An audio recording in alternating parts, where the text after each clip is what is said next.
Hi, I'm Colleen. Let's talk about some books that are coming out in June. Hi, I'm Colleen Delaney. If you're new here, I talk about books and writing in the description. As always, I'll have links to my newsletter, some of the books I've written, and let's just get into this video right away. It's been a minute. I haven't posted, I think in like 2-ish weeks. I've been quite busy. I had my first traditionally published book come out on May 14th, and it's been going really well, but I've been very focused on it, so I haven't been doing a lot of tertiary YouTube stuff because of it.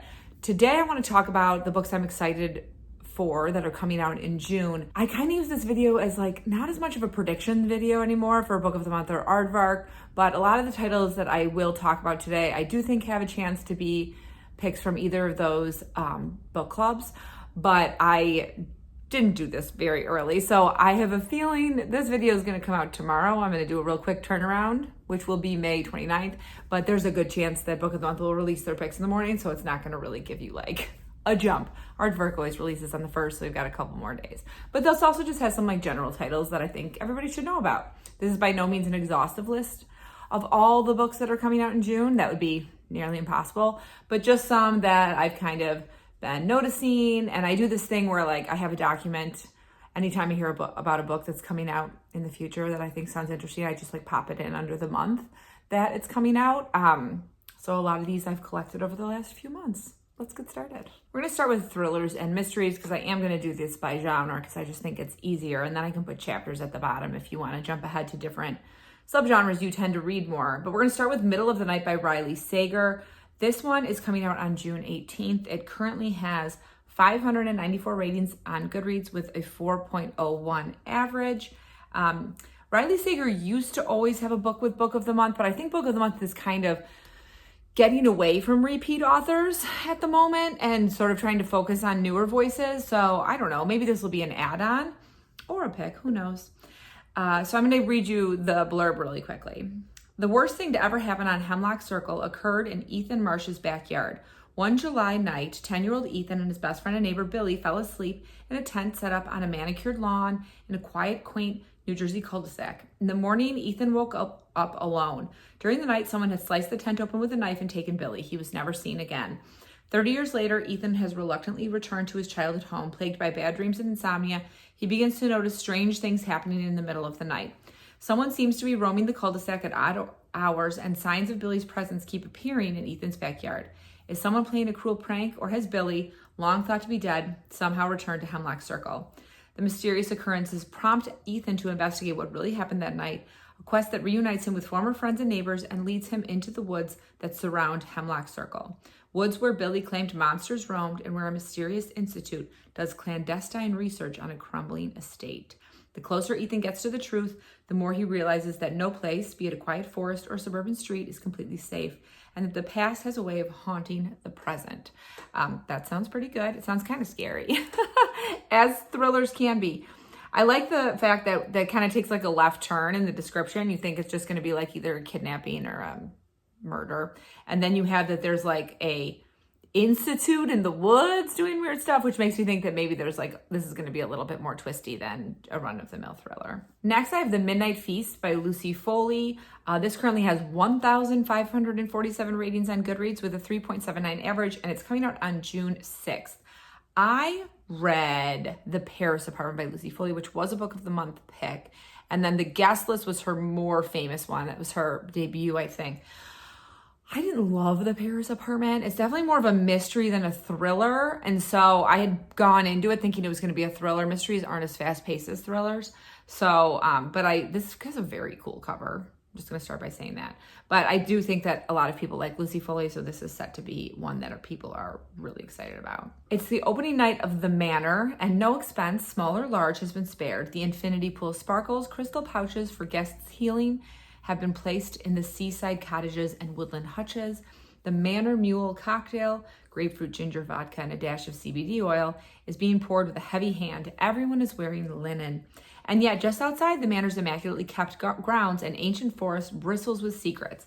The local community resents what they see as the Manor's intrusion into the local woods and attempts to privatize the beach, and small skirmishes have erupted on the edges of the property between the locals and the staff. and the whispers keep coming about an old piece of pagan folklore. It must be folklore.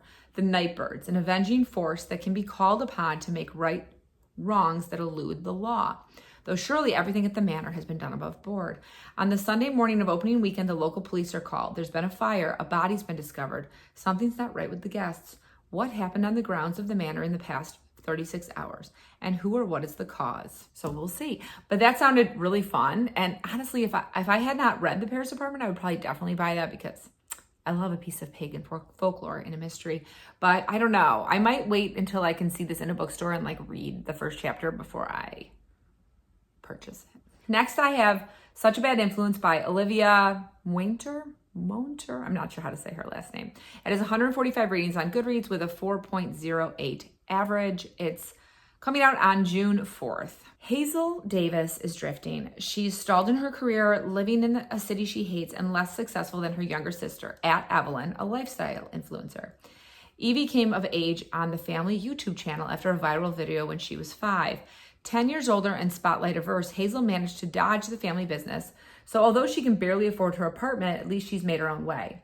Evie is 18 now with a multi-million-dollar career, but Hazel is still protective of her little sister and skeptical of the way everyone seems to want a piece of her. Evie's followers, her YouTube boyfriend, and influencer frenemies, and their opportunistic mother. So when Evie disappears one day during an unsettling live stream that cuts mid-sentence, Hazel is horrified to have her worst instincts proven right. As theories about Evie's disappearance tear through the internet, inspired hashtags, Reddit threads, and podcast episodes, Hazel throws herself into the darkest parts of her sister world to untangle the truth. After all, Hazel knows Evie better than anyone else, doesn't she? This kind of reminded me of Dark Corners by Megan Golden, which I read last July, I think, which was like an influencer gone missing. And I like this idea in literature, kind of that, you know, a lot of people, if you follow an influencer, you kind of feel like you know them and you really don't. I mean, but if you watch Morgan Long, she's a little bit of books, but also like lifestyle-ish influencer. And my daughters love her. She lives in Portland. She's an artist. She's a reader and she does like cozy videos. But my 6-year-old said to me, like, can we go to Portland to meet her? And I'm like, well, sweetie, we don't know her. And it's very hard for my daughters to like differentiate that boundary because they feel like, well, we know her dog, we know her boyfriend, we know what her house looks like. So I really like stuff that kind of explores the influencer, whatever you want to call it, culture. So now let's move on to romance. I'm going to start with The Rom-Commers by Catherine Center. It comes out on June 11th and it has currently 4,506 ratings on Goodreads with a 4.4 average. I've never read a Catherine Center book. I'm not like a rom-com reader. If you follow my channel, you know that. But I recently watched Happiness for Beginners, the movie made for Netflix with, I'm not going to remember the actress's name, but she's Erin from The Office. And it's based on a Catherine Center book. And I really enjoyed that movie a lot. Not really from a romance point of view, but kind of from like a, women's fiction-y, like figuring out your life in your middle age. And I really liked it. So then I was like, maybe I like Catherine Center. I should give her a try. Emma Wheeler desperately longs to be a screenwriter. She spent her life studying, obsessing over, and writing romantic comedies, good ones, that win contests. But she's also been the sole caretaker for her kind-hearted dad who needs full-time care.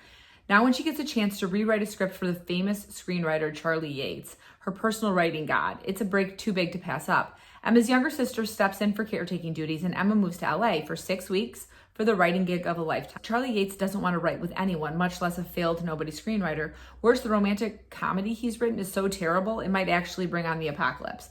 Plus, he doesn't even care about the script. It's just a means to get a different one greenlit. Oh, and he thinks love is an emotional Ponzi scheme. But Emma's not going down without a fight. She will stand up for herself and for rom-coms and for love itself. She will convince him that love stories matter, even if she has to kiss him senseless to do it. But what if that kiss is accidentally amazing? What if real life turns out to be so much more real than fiction? What if the love story they're writing breaks all Emma's rules and comes true? That's like, you know who you are if you love a good rom-com. It's a good summer read. Next, we have Summer Romance by Annabelle Monaghan.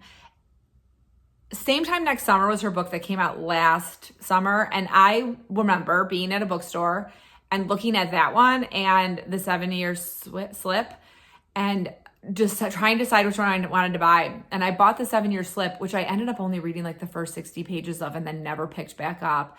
And so I was kind of like, oh, I feel like I kind of wish I had bought the other one.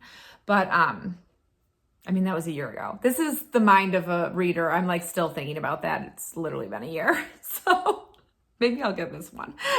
This currently has 1,667 ratings on Goodreads with a 4.43 average, and it comes out on June 4th. It's got a very quick blurb. Benefits of a summer romance. It's always fun, always brief, and no one gets their heart broken. There aren't enough labels glass containers to contain the mess that is Allie Morris's life. Her mom died 2 years ago, and then her husband left, and she hasn't worn pants with a zipper in longer than she cares to remember. She's a professional organizer whose pantry is a disgrace. No one is more surprised than Allie when the first time she takes off her wedding ring and puts on pants with hardware, overalls count, right? She meets someone, or rather her dog claims a man for her the same way he claimed his favorite of her 3 children, by peeing on him. Ethan smiles at Allie like her pants are just right, like he likes what he sees. The last thing Allie needs is to make her life messier, but there's no harm in a little summer romance, is there? I like as I get older, I like the idea that she's divorced and has 3 kids and her life is kind of a disaster and she's still gonna find someone to fall in love with. Sounds like a good summer read. Next I have Isabel and the Rogue by Liana de la Rosa, and this is the second book in the Luna Sisters series. That's hard to say.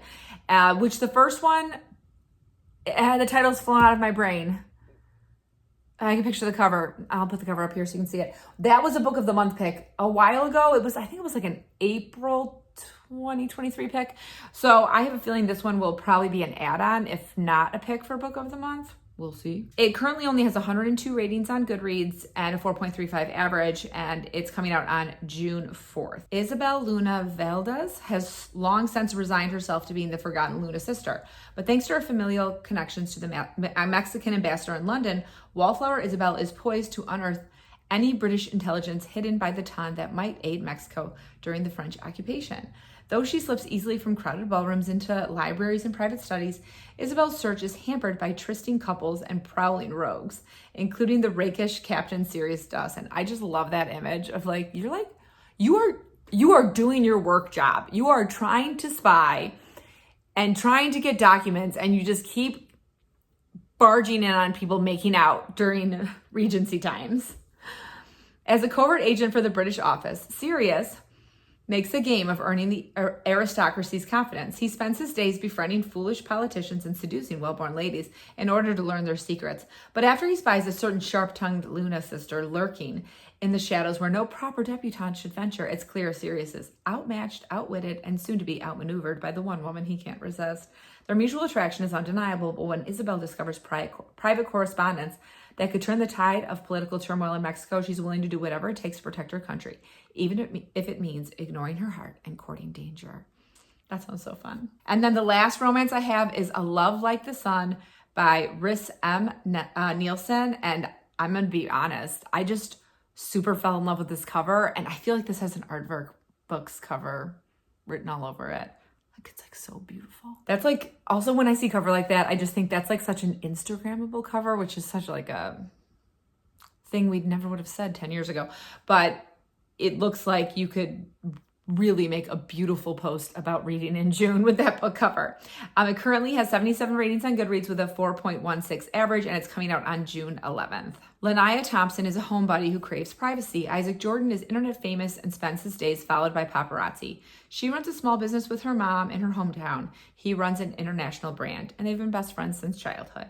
When Isaac comes home to Providence for the first time in months and discovers Lanaya's dream is slipping out of reach as she and her mom struggle to pay the bills at Wildly Green, their natural hair store, she refuses to take a dime from him. And so he does what any self-respecting best friend would do. He tells the world they're dating. Suddenly business is booming, and Lanaya agrees to his ridiculous plan to pretend to be lovers for the course of the summer, just long enough to catch the eye of an investor and get her dream back on track, like she helped him do so many years ago, he reminds her. Too soon, though, Lanaya knows they're playing with fire because for as long as they've been friends, there's been an undeniable pull they've never given into. And as the lines between art and life, real and pretend, blur, it becomes harder and harder to see where friendship ends and something else begins. Told over the course of 3 sizzling summer months, A Love Like the Sun is about shared history, those who make us our bravest selves, and love in many forms. That sounds really sweet. It sounds kind of new adulty to me because they both seem like young-ish, but maybe not. I love that cover. Okay, let's move on to contemporary fiction and lit fic. This is my chunkiest section. I try to like balance out the genres I break down, but sometimes it's hard because sometimes there's just like months where like it seems everything that's coming out is a thriller or everything that's coming out is fantasy. And this month I felt like a lot of what was coming out is like contemporary / lit fic. So we're going to start with Swan Song by Ellen Hilderbrand, which her books are usually add-ons from Book of the Month. And I hope it is because it's always nice for me to get to use one of my credits to buy it because I do really like reading an Ellen Hilderbrand in the summer. There's been some rumors. So one of my friends was like, did you hear Swan Song's her last book? And I was like, no, but this is what it says. In the grand finale of Queen of the Beach, read Ellen Hilderbrand's beloved Nantucket novels, but this is called Nantucket number 4. So I think this is a loosely connected series that I never really realized existed, called the Nantucket series, and not that she's going to stop writing. If she does stop writing, I will be sad, but thankfully I still have, I don't know, I think she's written like 30 books. I still have about 22 I haven't read, so I'll be okay. This currently has 240 ratings on Goodreads with a 4.28 average, and it is coming out June 11th. After 35 years serving as chief of police on the island of Nantucket, Ed Capanesh's heart can no longer take the stress, but his plans to retire are thwarted when, with only 3 days left to serve, he receives a phone call. A $22 million summer home, recently purchased by the flashy new couple in town, the Richardsons, has burned to the ground. The Richardsons are far from hurt. In fact, they're out on the water throwing a lavish party on their yacht, but when news of the fire reaches them, they discover that their personal assistant has vanished. The chief is well acquainted with the Richardsons, and his daughter is best friends with the now missing girl, leaving him no choice but to postpone his retirement and take on the double case. On a small island like Nantucket, the Richardsons shook things up from the second they stepped on the scene, throwing luxurious parties and doing whatever they could to gain admittance to the coveted lunches at the Field and Oar Club. They instantly captured the attention of local real estate agent Fast Eddie and the town gossip Blonde Sharon, both dealing with their own personal dramas. Blonde Sharon is going through a divorce, and in order to avoid becoming a cliche, she's enrolled in a creative writing class, putting her natural affinity for scandal towards a more noble purpose. To solve the case of the fire and track down his daughter's best friend, the chief will have to string together pieces of their lives, of all the characters and more, rallying his strength for his final act of service to the tight-knit community he knows and loves. Then it says, the last of Helen Hilderbrand's best-selling Nantucket novels. I don't think this is going to be her last book, but maybe it is. I don't know. Maybe she wants to retire. I'm sure she can live off her proceeds for the rest of her life. Like, everybody loves an Ellen Hilderbrand book. We'll see what happens. Good God, 27,000 people have this on that want to read. Jealous. I have about 3,000 for my book. Next, I have Same As It Ever Was by Claire Lombardo. This has 181 ratings on Goodreads and a 4.3 average. It's a little long at 512 pages, and it's coming out on June 18th. And when I say it's a little long, I just mean like usually Book of the Month / Aardvark. I'm trying to think if Aardvark ever does ones that are extremely long. I don't think so. They usually keep their books under 400 pages or just over. It's rare that they do like a big honk and chunker. I mean, they do sometimes though, but I just think it's worth noting. I can't remember if I told you it comes out June 18th, but it does. Julia Ames, after a youth marked by upheaval and emotional turbulence, has found herself on the placid plateau of midlife. But Julia has never navigated the world with equanimity of her current privileged class, having nearly derailed herself several times, making desperate bids for the kind of connection that always feels inaccessible to her. She finally feels at age 57 that she has a firm handle on things. She's unprepared, though, for what comes next. A surprise announcement from her straight-arrow son, an impending separation from her spiky teenage daughter, and a seductive resurgence of the past, all of which threaten to draw her back into the patterns that had previously kept her on a razor's edge. So this sounds more lit ficky than contemporary fic, and yeah, we'll see. Oh my gosh, the first review just says, and I'm sobbing. So apparently it might be a little sad. Next, I have Lula Dean's Little Library of Banned Books by Kirsten Miller. It has 300 ratings on Goodreads with a 4.35 average, and it's coming out June 18th. This is most likely one of Book of the Month's picks due to the hints. As I've said in previous videos, I'm horrible at the hints. Like, unless the hint is a book I've already found and already put on my list, and it just like clicks in my brain, I'm like, oh yeah, that sounds like that book. I cannot figure them out usually. I'm better at Aardvark's hints. And so, but everybody online can figure them out except me. So this one is going to be a book of the month pick. Beverly Underwood and her arch enemy, Lula Dean, live in the tiny town of Troy, Georgia, where they were both born and raised. Now Beverly is on the school board and Lula has become a local celebrity by embarking on a mission to rid public libraries of all inappropriate books, none of which she's actually read.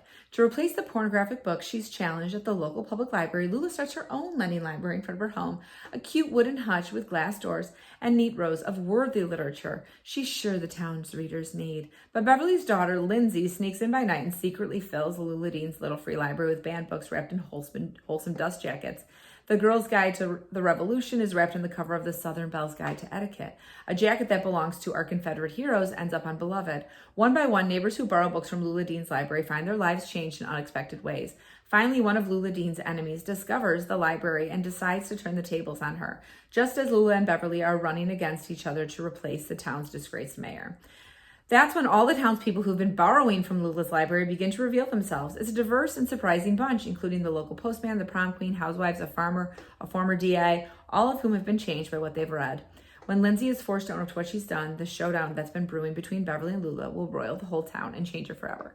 That sounds cute. I like banned books was my, I don't know what to call it. I did like a lot of projects and research papers on book bannings and why they happen and why they're in the news so much when I was in library school. And yeah, thankfully when I was a school librarian, no one challenged a book when I was there. But I had, of course, because I had done so much work on it in grad school personally.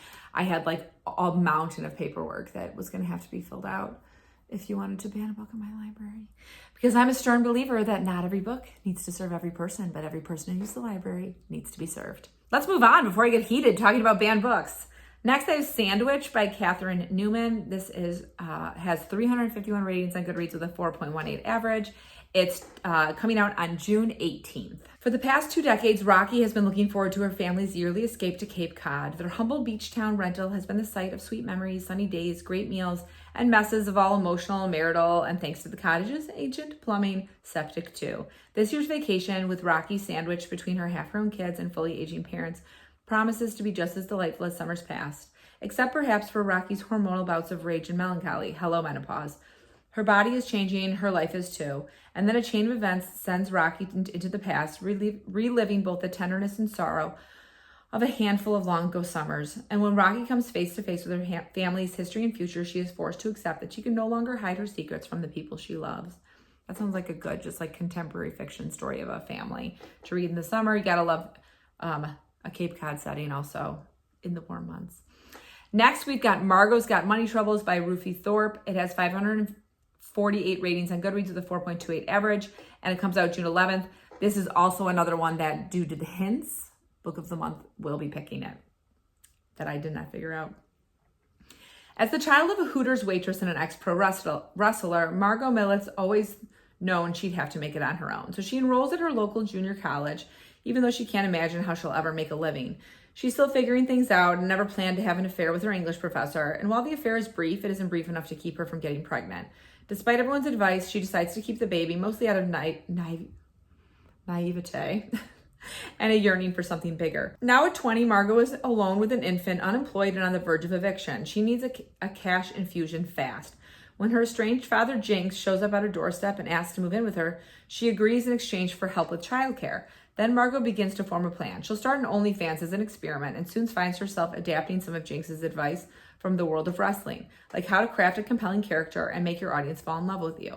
Before she knows it, she's turned into a runaway success. Could this be the answer to all of Margot's problems, or does internet fame come with too high of a price? Obviously, Book of the Month picked that. That doesn't really sound like something I would read, but I know a lot of people would. Okay, let's move on to historical fiction. First up, I have Husbands and Lovers by Beatrice Williams. She had a book come out last summer that I can't remember the title of right now, that I remember being like, oh, that looks pretty good. And then I ended up never reading it. This one has 653 ratings on Goodreads with a 4.30 average, and it's coming out June 25th. It has like no blurb on Goodreads. So this is all you're getting. 2 women separated by decades and continents and united by a mysterious family heirloom discover second chances at love in this sweeping novel from, it's called The Summer Wives, from New York Times bestselling author of The Summer Wives. That's all we get in the blurb. And I'm afraid to read a review that it might be like super spoilery. Oh, here we go. This is a little bit more. Two women in two different eras struggling to rebuild their lives. A World War II scarred Hungarian ex-countess now trying to adapt to life as a wife of a British diplomat. A modern day artist molding her everyday around a son with damaged kidneys and little hope of a transplant. Both women are linked to mysterious lovers and an even more mysterious family heirloom that ties 21st century New England to post-war Cairo. Sensitive, thought-provoking, romantic, and entertaining. Oh, Kate Quinn wrote that, the author. So that's a pretty good review by Kate Quinn. Next, I have Swift River by Essie J. Chambers. It has 169 ratings on Goodreads with a 4.05 average, and it comes out June 4th, and it has a beautiful cover. This always upsets me a little bit. This is listed as historical fiction, and then the first line is, "It's the summer of 1987." When I was 4, in the old times of historical fiction. In Swift River, and Diamond Newberry is learning how to drive. Ever since her pop disappeared 7 years ago, she and her mother hitchhike everywhere. But that's not the only reason Diamond stands out. She's teased relentlessly about her weight and the fact that since Pop's been gone, she's the only Black person in all of Swift River. This summer, Ma is determined to declare Pop legally dead so they can collect his life insurance money, get their house back from the bank, and finally move on. But when Diamond receives a letter from a relative she's never met, key elements of Pop's life are uncovered. She is introduced to 2 generations of African-American Newberry women spanning the 20th century and revealing a much larger picture of prejudice and abandonment, of love and devotion. As pieces of their shared past become clearer, Diamond gains a sense of her place in the world and her family. But how will what she learned of her past change her future? That just sounds like one of those really good like family stories that you just get like so into the generations and like how history affects every little piece of a family. Next, I have The Glassmaker by Tracy Chevalier. It comes out June 18th. It only has 78 ratings right now with a 4.14 average, which seems kind of low. Didn't she write The Girl with the Pearl Earring? Let's do a quick look-see. Yeah, she did write The Girl with the Pearl Earring. Such a long time ago, 1999. She looks great. It is 1486 and Venice is a wealthy, opulent center for trade. Orsola Rosso is the eldest daughter in a family of glass blowers in Murano, the island revered for the craft. As a woman, she is not meant to work with glass, but she has the hands for it, the heart, and a vision. When her father dies, she teaches herself to make beads in secret, and her work supports the family fortunes. Skipping like a stone through centuries in a Venice where time moves as slowly as molten glass, we follow Orsola and her family as they live through the creative triumph and heartbreaking loss, from a plague-devastating Venice to continental soldiers stripping its palazzos bare, from the dominance of Murano and its maestros to the transformation of the city of trade into a city of tourists. In every era, the Rosso women ensure that their work and their bonds endure. So again, that sounds like a good generational family story. We're going to start in 1486, and it sounds like we'll probably go to modern day. And then my last historical fiction is another Book of the Month clue. So this one will be a Book of the Month pick, and it's called, again, why is this historical fiction? But you know, it's fine. Honey by Isabel Banta, 303 ratings with a 3.96 average, coming out June 4th. It is 1997. I graduated 8th grade in 1997. And Amber Young has received a life-changing call. It is a chance thousands of girls would die for, the opportunity to join girl group Cloud9 in LA and escape her small town. She quickly finds herself in the orbits of fellow rising stars, Gwen Morris, a driven singer-dancer, and Wes Kingston, a member of the biggest boy band in the world, ETA. As Amber embarks on her solo career and her fame intensifies, her rich interior life is frequently reduced. Surrounded by people who claim to love her but only wish to exploit her, and driven by a desire for recognition and success, for love and sex, for agency and connection, Amber comes of age at a time when the kaleidoscope of public opinion can distort everything and one mistake can shatter a career. I do think this is a really interesting time period because this is literally 1997 is when the story's going to start. So this is going to follow the years I was in high school, which I do think was kind of a weird moment historically in the way particularly like teen idols were spoken to. You know, you think about like Britney Spears and like the interviews she was given. Britney Spears like 1 year older than me, and she's getting like asked about her virginity in interviews by like Barbara Walters. So I do think that'll be an interesting book to read, just thinking about like what that era kind of looked like before there were actual boundaries set with people who were children. On to fantasy. So fantasy was one of the genres this month that I didn't feel like that much was coming out, which doesn't necessarily mean it's not. It's just like when I was like collecting books, I didn't have a ton of fantasy. The first I have is Rake's Fall by Vajra Chandrasekhara, which is probably horribly wrong. I'm really sorry. It's coming out June 18th. It only has 21 ratings, but it sounded really interesting to me, so that's why I put it on the list with a 4.14 average. So it might not be picked, but it still sounded cool. Annelid and Leveret meet after the war, but before the peace. They found each other in a torn-up nation, peering through propaganda to grasp a deeper truth. And in a demon-hunted wood, another act of violence linked them and propelled their souls on a journey throughout the ages. No world can hold them, no life can bind them, and they'll never leave each other behind. But the journey will not be easy. In every lifetime, oppressors narrow the walls of possibilities, shaping the reality to fit their own needs. And behind the walls of history, the witches of the red web swear that every throne will fall. And then it goes on to say you're going to trace two souls through endless lifetimes. If you know me, if you read my book, I love the like past lives, following souls through multiple lifetimes. I love that so much in books. So that just like struck me as something that I would really like to read. Next, I have The Cautious Traveler's Guide to the Wastelands by Sarah Brooks. This has 219 ratings with a 3.96 average. This is one of those, and it comes out June 1st. This is one of those books that's like historical fantasy. So it's like you're in a historical time period, but it's not like even like folklore. I'll read it to you. It is the end of the 19th century and the world is awash with marvels, but there is nothing so marvelous as the wastelands, a terrain of terrible miracles that lies between Beijing and Moscow. Nothing touches this abandoned wilderness except the great Trans-Siberian Express, an impenetrable train built to carry cargo across continents, but which now transports anyone who dares to cross the shadowy wastelands. On the platform steps a curious cast of characters, a grieving woman with a borrowed name, a famous child born on the train, and a disgraced naturalist, all heading for the great exhibition in Moscow. But the old rules are changing and there are whispers that the train isn't safe. As secrets and stories begin to unravel, the passengers and crew must survive their journey through the wastelands together, even as something uncontrollable seems to be breaking in. It sounds a little scary also. And then lastly, this is a magical realism, which I tend to clump together with fantasy. It's called Bear by Julia Phillips. And it seems very timely if you're on Twitter. I think it's only been Twitter.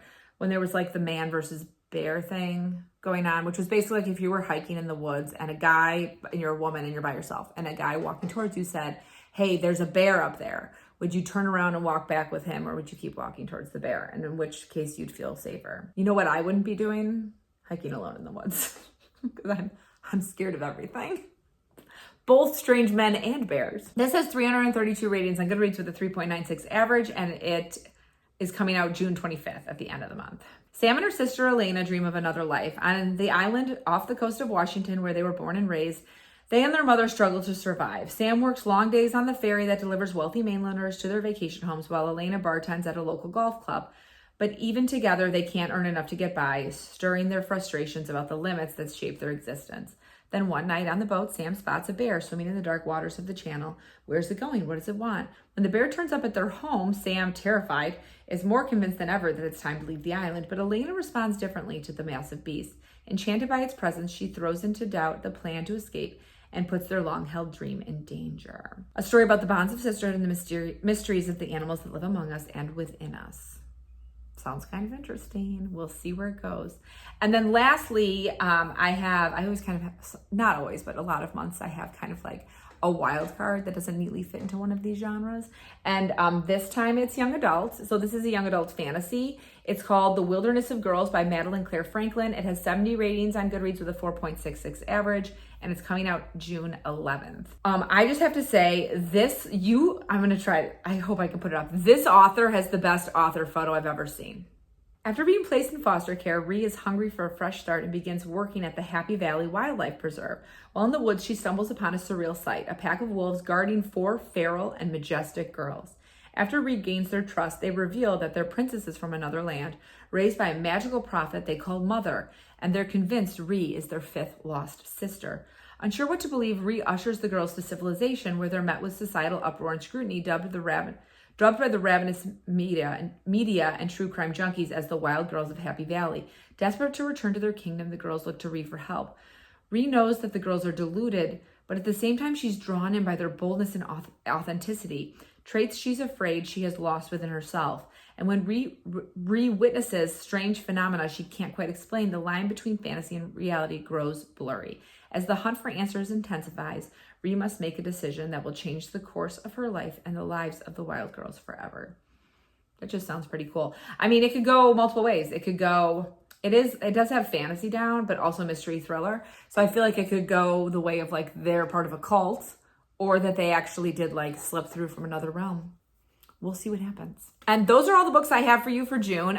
If you have something you're super excited about, please post it in the comments so I can read about it. And if one of these books you've just been dying to read, let me know too. If you've made it this far and you don't want to write words, let's see, it's June. Give me your favorite flower emoji. My garden is finally taking off. I plant a lot of seeds, and so my zinnias are sprouting and my pumpkins and zucchini are getting ready too, which I'm very excited about. I'm a big gardener, and a lot of my gardening this year was hard because I usually grow mint in a pot. And I don't know what happened, but I had 2 patches in my yard that got completely overrun with mint, which is an extremely invasive species. And so I spent a long time digging up mint. And then one of my garden beds got overrun with lemon balm. So I had to do the same thing. And then this year I was like, no lemon balm, no mint. I did leave a little bit of the lemon balm, so I will get some, but I'm not doing mint anymore, even though it's delicious. It's too much of a headache. And I'm sure it'll come back, the places that I dug it up, because I didn't sow salt in the soil, which you're supposed to do. That was a big gardening aside, but I hope wherever you are right now, you're having a very nice end of spring, beginning of summer. It's very chilly here today, hence my sweater. And as always, I hope you're in the middle of a good book, about to start reading a good book, or about to start writing a great book. I'll see you soon.